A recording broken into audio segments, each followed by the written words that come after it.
Anjo, segundo a tradição judaico-cristã, a mais divulgada no Ocidente, conforme relatos bíblicos, são seres celestiais e espirituais, servos de Deus como os homens. Apocalipse 19, versículo 10, que servem como ajudantes ou mensageiros de Deus.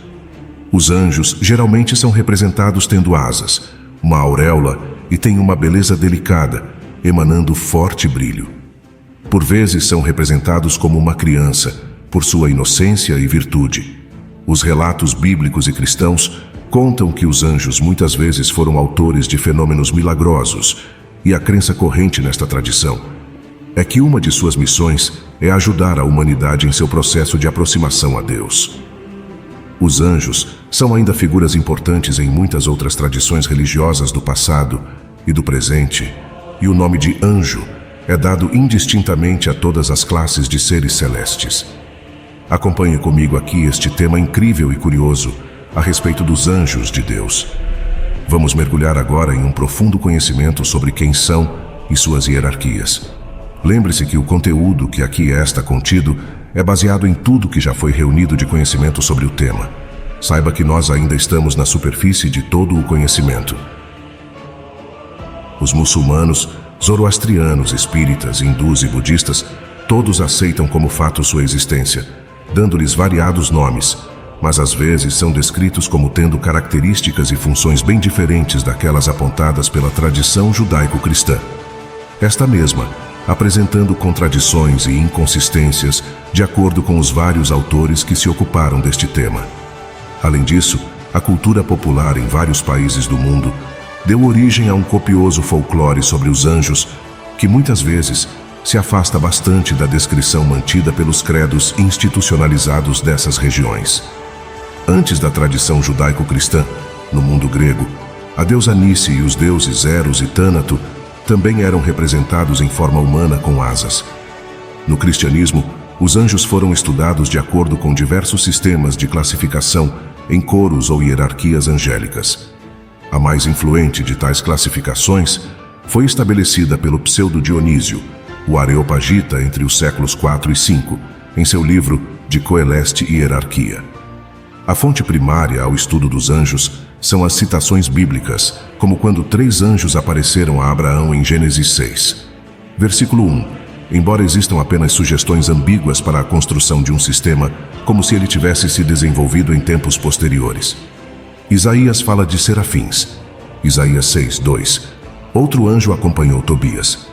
Maria, mãe de Jesus, também recebeu uma visita angélica na anunciação do futuro nascimento de Cristo, e o próprio Jesus fala deles em vários momentos, como quando sofreu a tentação no deserto e na cena do Horto das Oliveiras, quando um anjo lhe fortaleceu. São Paulo faz alusão a 5 ordens de anjos em Efésios 1, 21. Depois foi Dionísio, o Areopagita, um dos primeiros a propor um sistema organizado do estudo dos anjos, e seus escritos tiveram muita influência, mas foi precedido por outros escritores.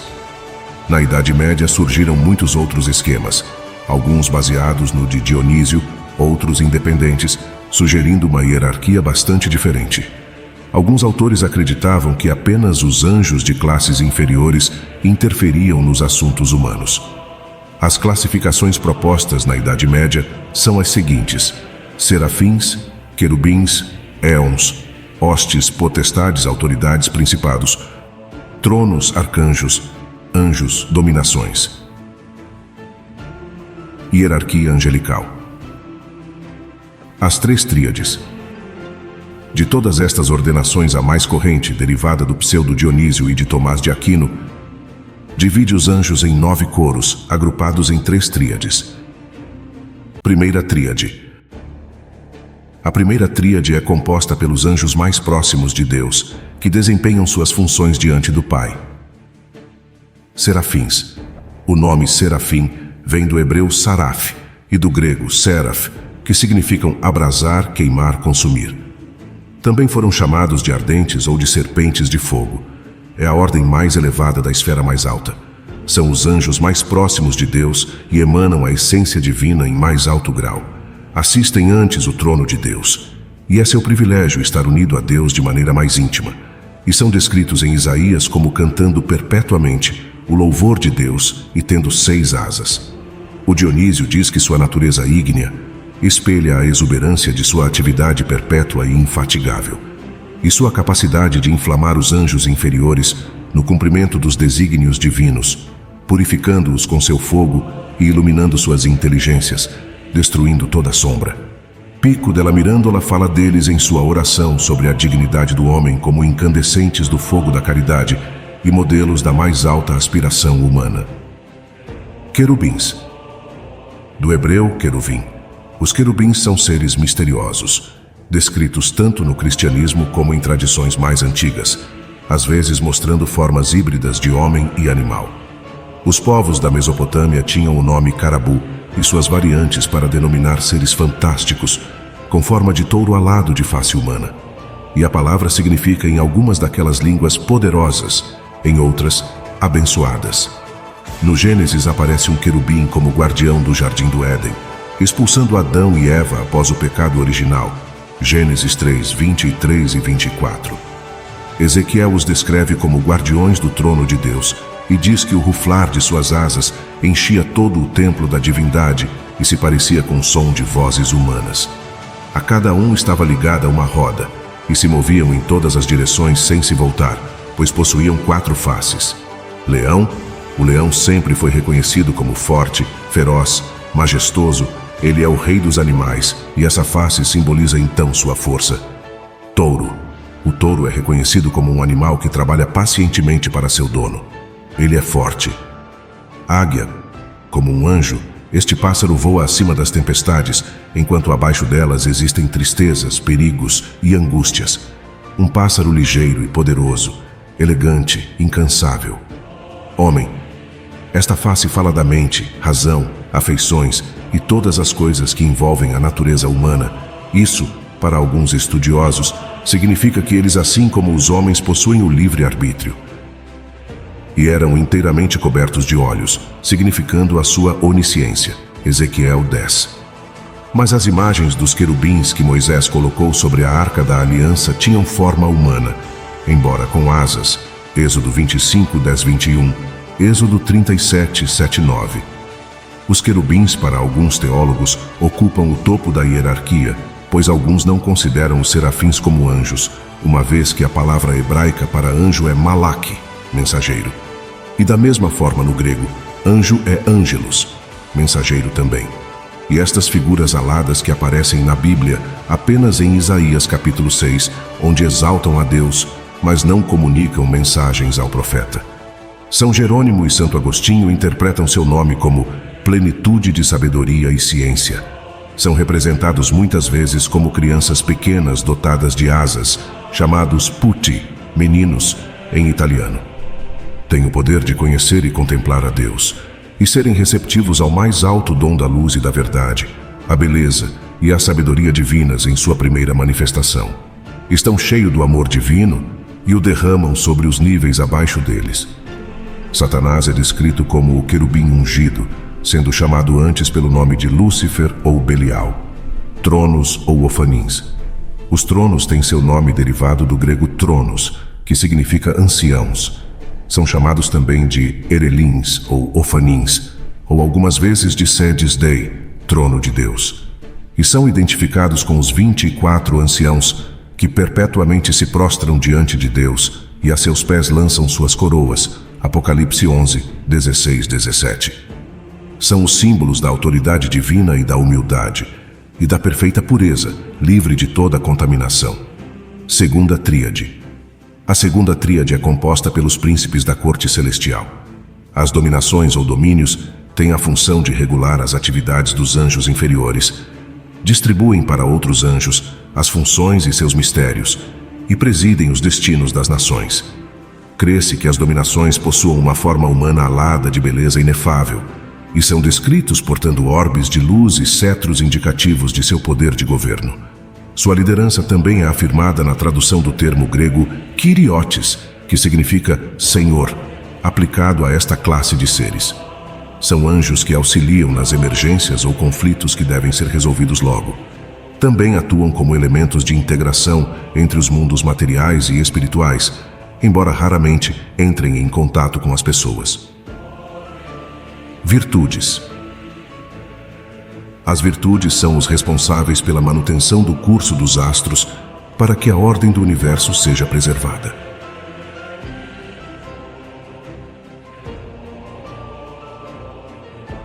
Seu nome está associado ao grego dunamis, significando poder ou força, e traduzido como virtudes em Efésios 1:21, e seus atributos são a pureza e a fortaleza. Dionísio diz que eles possuem uma virilidade e poder inabaláveis, buscando sempre espelhar-se na fonte de todas as virtudes e as transmitindo para os seus inferiores. Orientam as pessoas sobre sua missão. São encarregados de eliminar os obstáculos que se opõem ao cumprimento das ordens de Deus, afastando os anjos maus que assediam as nações para desviá-las de seu fim, e mantendo assim as criaturas e a ordem da divina providência. Eles são particularmente importantes porque têm a capacidade de transmitir grande quantidade de energia divina. Imersas na força de Deus, as virtudes derramam bênçãos do alto, frequentemente na forma de milagres. São sempre associados com os heróis e aqueles que lutam em nome de Deus e da verdade. São chamados quando se necessita de coragem. Potestades. As potestades ou potências são também chamadas de condutores da ordem sagrada. Executam as grandes ações que tocam no governo universal.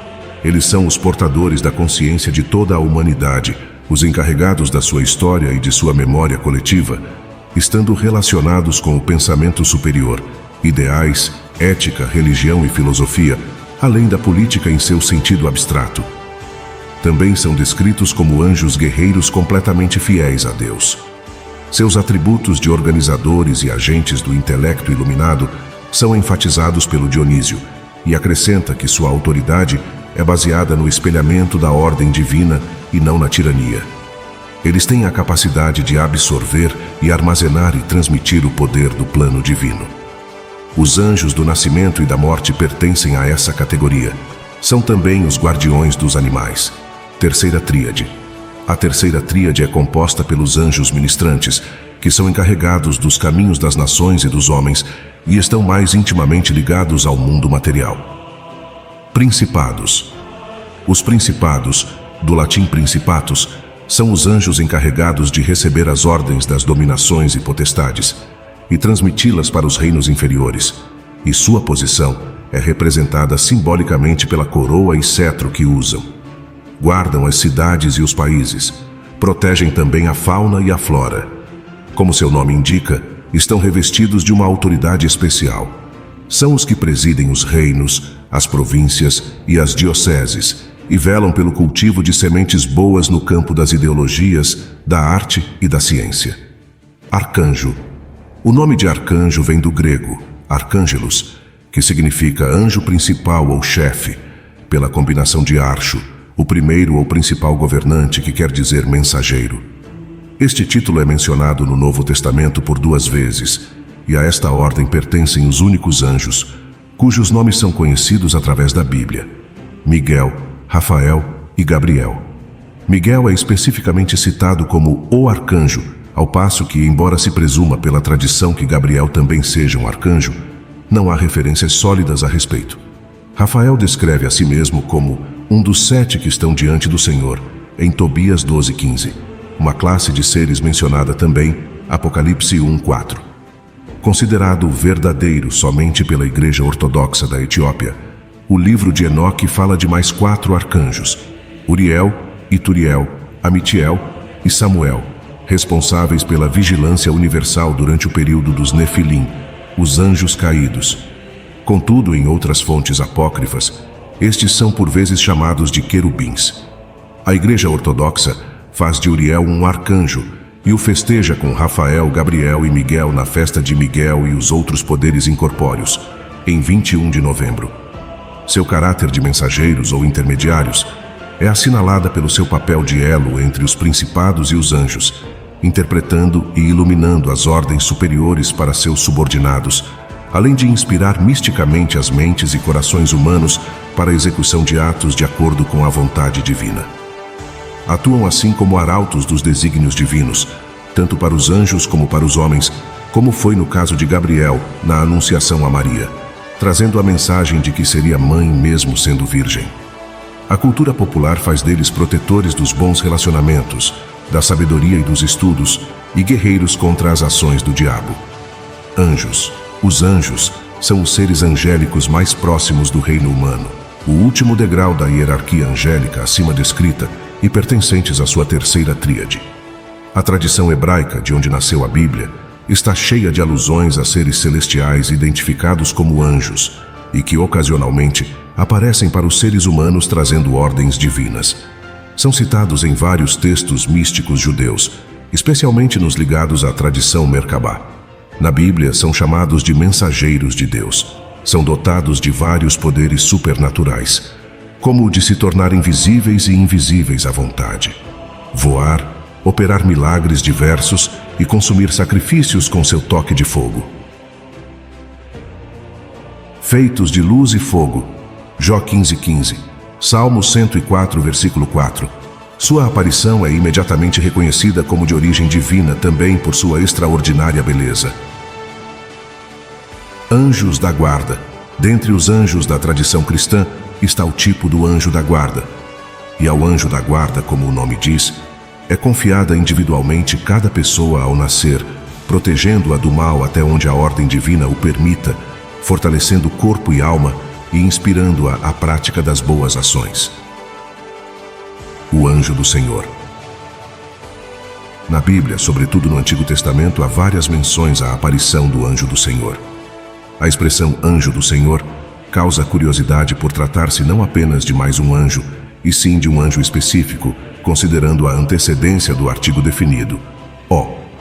De acordo com algumas posições teológicas, o anjo do Senhor que fez vários contatos com personagens bíblicos, entre os quais Abraão, Agar, Gideão, sendo aparições do próprio Deus e constituindo, portanto, uma espécie de teofania, ou até mesmo uma cristofania.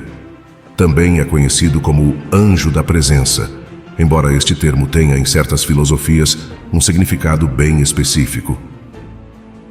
O anjo da presença, segundo o pensamento gnóstico e cristão esotérico, não é um ser com vida própria, mas sim uma forma-pensamento que representa Cristo durante o sacramento da Eucaristia e é um veículo da sua consciência e das suas bênçãos. Lúcifer. Segundo diversas tradições, Lúcifer seria um querubim que se rebelou contra o arcanjo Miguel e contra o próprio Deus, sendo posto por Miguel para fora do céu. Com Lúcifer foram todos seus seguidores. Outros teólogos e alguns grupos cristãos, como as Testemunhas de Jeová, afirmam que a única referência a Lúcifer na Bíblia aplicava-se a Nabucodonosor, rei de Babilônia. E embora a arrogância dos governantes babilônicos realmente refletisse a atitude de Satanás, que também anseia ter poder e deseja colocar-se acima de Deus, a Bíblia não atribui claramente o nome Lúcifer a Satanás. Arcanjo Miguel é um arcanjo nas doutrinas religiosas judaicas, cristãs e islâmicas. Os católicos, anglicanos, ortodoxos e luteranos se referem a ele como Arcanjo Miguel, ou simplesmente como Miguel. É sincretizado nas religiões afro-brasileiras com o orixá Exu. Em Pernambuco, é sincretizado com o orixá Oxóssi. Em hebraico, Miguel significa aquele que é similar a Deus, o que é tradicionalmente interpretado como uma pergunta retórica: quem como Deus? Para a qual se espera uma resposta negativa e que implica que ninguém é como Deus. Assim, Miguel é reinterpretado como um símbolo de humildade perante Deus. Na Bíblia hebraica, Miguel é mencionado 3 vezes no livro de Daniel, uma como um grande protetor que defende o povo de Deus. Nesse tempo se levantará Miguel, o grande príncipe que se levanta a favor dos filhos do teu povo. Daniel 12:1. A ideia de Miguel como um advogado de defesa dos judeus se tornou tão prevalente que, a despeito da proibição rabínica contra se apelar com os anjos como intermediários entre Deus e seu povo, Miguel acabou tomando um lugar importante na liturgia judaica. Em Apocalipse 12, 7-9, Miguel lidera os exércitos de Deus contra as forças de Satã e seus anjos e os derrota durante a guerra no céu. Na Epístola de Judas, Miguel é citado no versículo 9 especificamente como o arcanjo, que menciona a frase: "O Senhor te repreenda contra Satanás", quando esse discutia sobre o corpo de Moisés. Os santuários cristãos em honra a Miguel começaram a aparecer no século IV, quando ele era percebido como um anjo de cura e, com o tempo, como protetor e líder do exército de Deus contra as forças do mal. Já no século VI, a devoção a Arcanjo Miguel já havia se espalhado tanto no Oriente quanto no Ocidente. Com o passar dos anos, as doutrinas sobre ele começaram a se diferenciar. Este é um breve resumo sobre os anjos de Deus e suas hierarquias. Aqui, nós não fizemos distinção de religião, mas sim, contamos a história estudada até hoje sobre os anjos, englobando todas as religiões presentes no estudo e cada um com sua própria maneira de ver este tema, levando sempre em consideração a história e o conhecimento adquirido ao longo de séculos já passados. Espero que tenha compreendido e absorvido o conteúdo passado aqui neste vídeo. Vamos construir aqui uma comunidade grande voltada para o conhecimento e reverência a Deus nosso Pai. Não se esqueça de se inscrever em nosso canal e compartilhar este conteúdo para todas as pessoas que possam vir a ter curiosidade e anseio pelo saber divino.